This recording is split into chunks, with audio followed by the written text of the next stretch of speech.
صلاۃ التراویح ہے جو ہم رمضان میں پڑھتے ہیں، اس کے لیے نبی پاک علیہ الصلوۃ والسلام نے فرمایا کہ من قام رمضان، جس نے رمضان میں قیام کیا،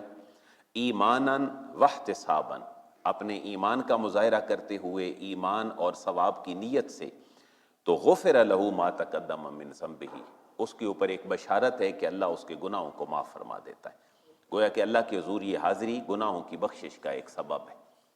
تو یہ صحیح بخاری کی حدیث ہے، بلکہ کتاب التراویح ہی امام بخاری نے اس کا چیپٹر قائم کیا ہے، حدیث نمبر 2009 ہے، 2009 حدیث مبارکہ ہے۔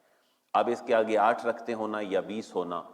یا 36 ہونا یا مختلف رکعتیں ہونا، یہ ان ہماری مسلم ہسٹری میں ائمہ کے درمیان اپنی اپنی رائے کے مطابق ہوتی رہیں۔ امام مالک رحمۃ اللہ تعالیٰ علیہ مدینہ منورہ میں رہتے تھے اور وہ 36 رکعت تراویح پڑھتے تھے۔ اس کی وجہ یہ ہے کہ 20 رکعتیں اہل مکہ پڑھتے تھے، اور ہر 4 رکعت کے بعد مکے کے لوگ، اللہ نے ان کو سہولت دی تھی کہ وہ خانہ کعبہ کا طواف کر لیتے تھے ہر 4 رکعت کے بعد۔ تو امام مالک نے ایک اپنا سینس ڈیولپ کیا کہ وہ جو اتنی عبادت کا ثواب لے لیتے ہیں مکے کے لوگ، کہ 4 رکعتیں بھی پڑھتے ہیں، قرآن بھی سنتے ہیں، اور پھر ایک طواف بھی کر لیتے ہیں۔ ایک طواف جب بات ہو تو تقریباً اس کے 7 چکر مراد ہیں۔ تو امام مالک نے یہ رائے قائم کی کہ چونکہ یہ نماز نفل نماز ہے تو ہم اس میں تعداد جو ہے وہ کمی بیشی بھی کر سکتے ہیں۔ تو آپ نے پھر ادھر ایک طواف جو 4 رکعتوں کے بعد ہوتا تھا، اس کو اور رکعتیں پڑھ کے اس کے برابر کرنے کی ایک سعی اور کوشش کی۔ تو یوں اگر ان کو دیکھیں تو 4 اور 4 8، اور اس کے بعد 8 اور 8 16، تو یہ تقریباً 36 رکعتیں موطا امام مالک میں امام مالک کی روایت کے ساتھ موجود ہیں۔ لیکن ایک زائد نماز ہے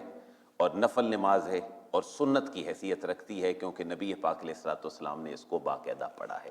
اور فرض ہو جانے کے خوف سے پھر آپ نے 3 دنوں کے بعد اس نماز کو نہیں پڑھایا ہے، اور یہ معاملہ اسی طرح پھر چلتا رہا سیدنا صدیق اکبر کے دور میں، سیدنا عمر فاروق رضی اللہ تعالیٰ عنہ کے دور میں، پھر آپ نے باقاعدہ ایک امام کو متعین کر کے، حضرت ابی بن کعب رضی اللہ تعالیٰ عنہ اور حضرت تمیم داری، باقاعدہ اس نماز کو امام کے پیچھے جماعت کے ساتھ قرآن کی ترتیب کے ساتھ پڑھنے کے حوالے سے متعین کر دیا۔ اور کسی اگلے دن جب آپ تشریف لائے تو آپ نے فرمایا یہ کتنی اچھی بدعت ہے جس کو میں نے شروع کیا ہے۔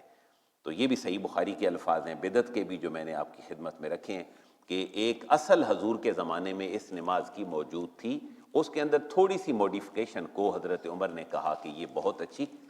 بدعت ہے۔ تو یہ بھی ایک طریقہ ہے، جب یہ بھی ہم نماز شروع کر دیں گے تو اس کے اندر بھی لیگلی قانونی وہی پیرامیٹرز ہوں گے، اس کی شرائط بھی وہی ہوں گی جو فرض نماز کی شرائط ہے، اس کے فرائض، اس کے واجبات، اس کی سنتیں، اس کے مستحبات، اس کے مکروہ اور مفسدات سارے ایک طرح کے ہوں گے۔